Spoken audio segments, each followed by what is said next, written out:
Price the lord. ಇಂದಿನ ವಾಚನದ ಧ್ಯಾನಕ್ಕೆ ತಮಗೆಲ್ಲರಿಗೂ ಸ್ವಾಗತ. ಯಾರಿಗಾದರೂ ನನ್ನನ್ನು ಹಿಂಬಾಲಿಸಲು ಮನಸ್ಸಿದ್ದರೆ ಅವನು ತನ್ನನ್ನು ತಾನೇ ಪರಿತ್ಯಜಿಸಿ ತನ್ನ ಶಿಲುಬೆಯನ್ನು ಹೊತ್ತುಕೊಂಡು ನನ್ನನ್ನು ಹಿಂಬಾಲಿಸಲಿ. ಪ್ರಿಯರೇ, ಇಂದು ಅನೇಕರು ಕ್ರೈಸ್ತರು ಅಥವಾ ಬೇರೆ ಜಾತಿಯವರು ಯಾರೆಲ್ಲ ಕ್ರಿಸ್ತನ ಹಿಂದೆ ಹೋಗ್ತಾರೋ, ಯಾಕೆ ಹೋಗ್ತಾರೆ?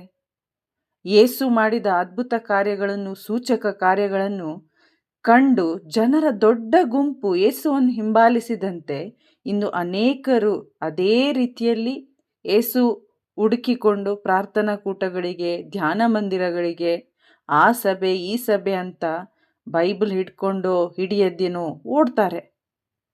ಆದರೆ ನಮಗೆ ತಿಳಿದಿರಬೇಕು, ಯೇಸು ಹಿಂಬಾಲಿಸುವುದಂದರೆ ಇದಲ್ಲ. ಯೇಸುವಿನ ಕರೆಯೋಲೆ ಅತಿ ಉನ್ನತವಾಗಿದೆ, ಶ್ರೇಷ್ಠವಾಗಿದೆ. ಯೇಸುವನ್ನು ಹಿಂಬಾಲಿಸಲು ನಮಗೆ ಮನಸ್ಸು ಬೇಕು. ಅವರನ್ನು ಹಿಂಬಾಲಿಸೋದ್ರಿಂದ ನಮಗಾಗುವ ಪರಿಣಾಮ ಏನು ಅಂತ ನಮಗೆ ತಿಳಿದಿರಬೇಕು. ಯೇಸುವನ್ನು ಹಿಂಬಾಲಿಸೋದೆಂದರೆ ನನ್ನ ಸ್ವಚಿತ್ತಕ್ಕೆ, ನನ್ನ ಸ್ವಹಿತಕ್ಕೆ, ಈ ಲೋಕಕ್ಕೆ ನಾನು ಸಾಯೋದಾಗಿದೆ. ನಾನು ಸ್ವರ್ಗ ಲೋಕಕ್ಕಾಗಿ ಜೀವಿಸೋದಾಗಿದೆ.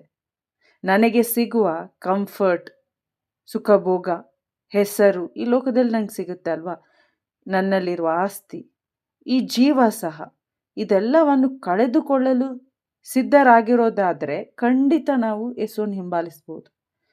ಇದರೆಲ್ಲ ಕಳೆಯೋದ್ರಿಂದ ನಮಗೇನು ಲಾಭ? ನಮಗೆ ಶ್ರೇಷ್ಠ ಸಂಗತಿಯಾದ ಶ್ರೇಷ್ಠವಾದ ಪಾಪ ಕ್ಷಮೆ, ನಿತ್ಯ ಜೀವ, ಹೊಸ ಜೀವನ, ದೇವರೊಂದಿಗೆ ಸಂಧಾನದ, ಶಾಂತಿ ಸಮಾಧಾನದ ಬದುಕು ನಮ್ಮದಾಗುತ್ತೆ. ಈ ಶ್ರೇಷ್ಠವಾದ ಬದುಕಿಗಾಗಿ ನಾವು ಖಂಡಿತ ಯೇಸುವನ್ನು ಹಿಂಬಾಲಿಸಲೇಬೇಕು. ಯೇಸುವನ್ನು ಹಿಂಬಾಲಿಸದಿದ್ದರೆ ನಮಗೆ ಇದು ಸಿಗಲ್ಲ.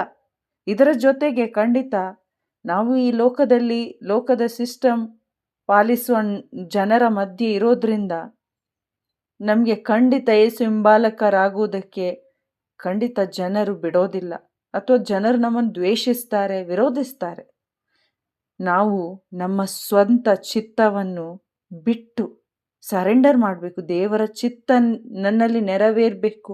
ನಾನು ಈ ಲೋಕದಲ್ಲಿ ಜೀವಿಸುವಾಗ ಈ ಒಂದು ಶ್ರೇಷ್ಠ ಬೆಲೆ ನಾನು ಕೊಡಲೇಬೇಕು. ನನ್ನ ಸ್ವಾರ್ಥ ಸಾಯಬೇಕು, ನನ್ನ ಆದ್ಯತೆ ಯೇಸು ಆಗಬೇಕು.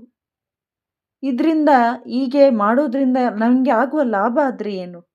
ಮತ್ತಾಯ 19:29 ಅಲ್ಲಿ ಶಿಷ್ಯರು ಕೇಳ್ತಾರೆ. ಅದಕ್ಕೆ ಉತ್ತರವಾಗಿ ಯೇಸು ಹೇಳ್ತಾರೆ, ಅಮರ ಜೀವಕ್ಕೆ ಬಾಧ್ಯಸ್ಥರಾಗುವೆವು.